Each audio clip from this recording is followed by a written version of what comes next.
Assalamualaikum warahmatullahi wabarakatuh. Perkenalkan, nama saya Deva Sulistianingsih, mahasiswa jurusan akuntansi dengan NIM B1C124067.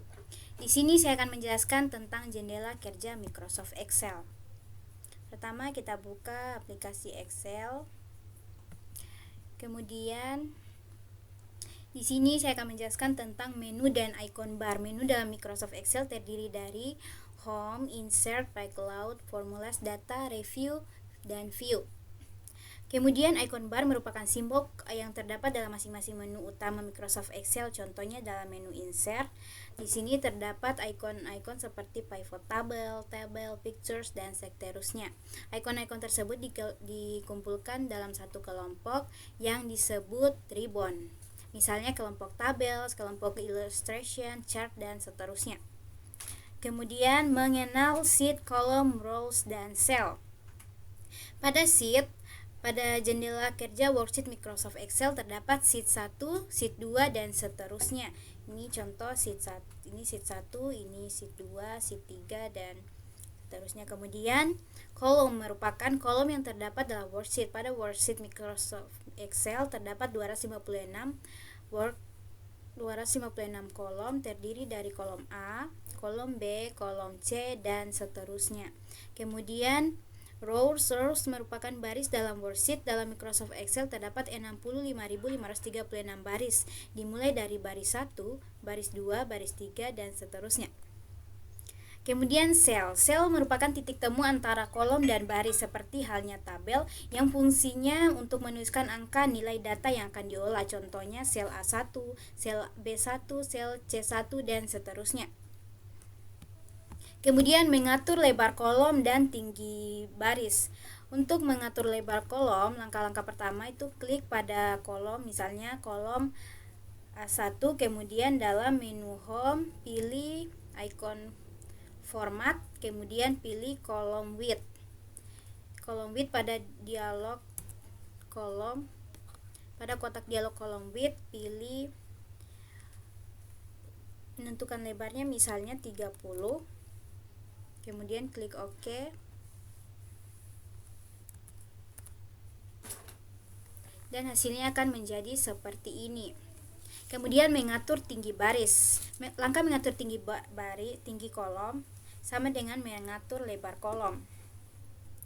Misalnya klik pada sel tertentu, misalnya A1, kemudian pada menu Home memilih icon row height format dan memilih row height, kemudian mengganti ukuran menjadi 30 juga misalnya. Dan hasilnya akan menjadi seperti ini. Dan kemudian untuk mengatur lebar kolom, misalnya 2 kolom di blok kolom C dan D ini, kemudian kursor diarahkan ke tengah, tarik seperti ini dan akan melebar dengan lebar yang sama. Kemudian merge center dan warp text. Untuk merge center berfungsi untuk menggabungkan kolom atau garis. Langkah-langkahnya misalnya blok kolom atau baris yang akan digabungkan seperti ini. Kemudian pada menu kolom memilih warp text, memilih merge and center, dan hasilnya akan menjadi seperti ini. Hasilnya kolom A1 sampai D1 sudah menjadi satu. Kemudian untuk warp text merupakan tools untuk membuat teks menyesuaikan dengan lebar atau tinggi kolom. Langkah-langkahnya, klik pada kolom yang akan dibuat warp text, misalnya kolom A5. Kemudian klik warp text dan hasilnya akan menjadi seperti ini. Kemudian format cell merupakan tools pada Microsoft Excel untuk memunculkannya menggunakan klik kanan pada mouse. Misalnya di sini format cell. Kemudian number, fungsi number digunakan untuk mengatur angka dari sel. Dalam menu number terdapat 12 pilihan kategori dari general, number, currency, accounting, dan seterusnya. Kemudian untuk memformat sel, kita dapat Gunakan klik kanan pada data, kemudian print format cell, atau dapat menggunakan shortcut pada keyboard, misalnya Ctrl 1. Hasilnya akan menjadi seperti ini. Kemudian misalnya 200.000. Kemudian kita klik kanan pada sel yang sudah diisi angka,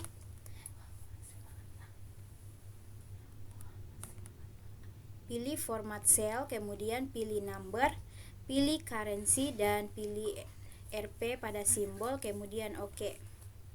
Dan seperti ini hasilnya, akan muncul simbol rupiah di depan angka 200.000. Kemudian alignment, pada menu klik kanan format cell. Format cell fungsinya untuk mengatur rata kiri, tengah, atau rata kanan pada sel. Contoh, untuk penggunaan alignment, pilih sel atau blok suatu sel, kemudian pilih format cell dan pilih alignment. Misalnya kita akan membuat alignment center, maka pada horizontal dan vertikal pilih center.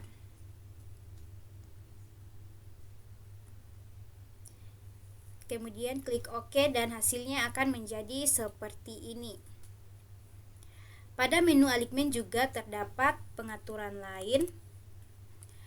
Ada warp text untuk membuat penggalan teks tertingkat pada kolom, kemudian shrink to fit untuk membuat ukuran teks berupa otomatis mengikuti besar kecilnya kolom, merge cell untuk menggabungkan baris satu kolom, kemudian orientation untuk membuat teks berdiri vertikal. Kemudian border. Submenu border pada format cell fungsinya untuk membuat garis tepi border, biasanya digunakan untuk membuat tabel. Contoh cara menggunakan format cell border, block area yang akan dibuatkan tabel. Saya sudah membuat data di sini. Kemudian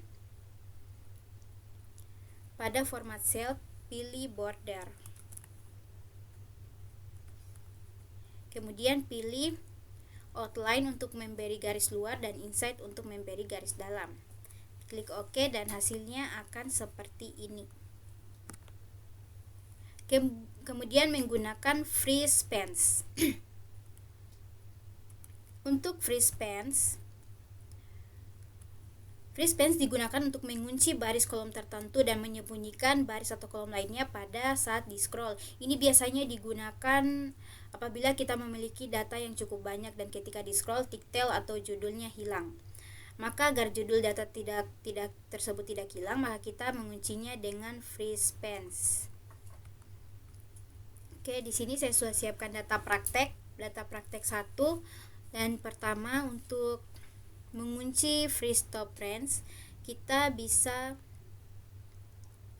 mengarahkan kursor pada A2, kemudian memilih pada menu view, memilih free spans dan free stop row, dan hasilnya akan menjadi seperti ini. Judul tidak akan hilang walaupun di scroll sampai ke bawah. Kemudian untuk freeze column, kita akan mengarahkan kursor pada misalnya B2, dan pada menu view kita akan memilih free spans dan kemudian freeze column, dan hasilnya akan seperti ini. Sama halnya untuk misalnya tidak ingin menghilangkan NPM mahasiswa, tempat lahir, tanggal lahir, alamat, phone, dan isi dari tabel NPM, kita bisa mengarahkan kursor pada B2, kemudian pada menu view memilih free spans dan free spans. Jadi ketika di scroll ke bawah, judul tabel tidak akan hilang, dan ketika di scroll ke samping, isi dari tabel NPM tidak akan hilang.